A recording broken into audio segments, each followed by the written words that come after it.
Le 50-50 ou la plus grande arnaque pour les couples?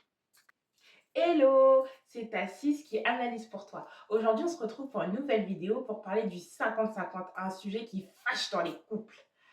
Mon avis sur la question, c'est possible, mais seulement et seulement si vous avez le même niveau de salaire. À partir du moment où il y en a un qui gagne plus, ça crée un déséquilibre et à long terme, ce n'est plus possible de tenir.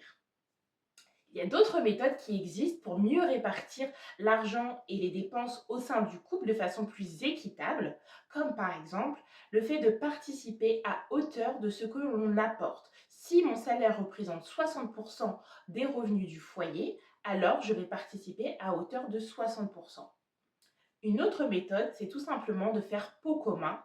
On réunit les deux salaires dans un seul compte et ensuite on répartit 50% pour les dépenses vitales et essentielles du foyer, 30% pour les besoins plus occasionnels, les loisirs et 20% pour l'épargne.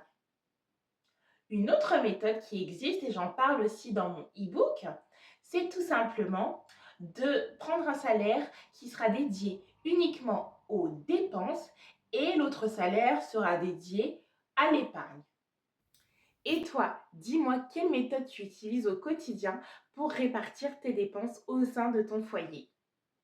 À bientôt!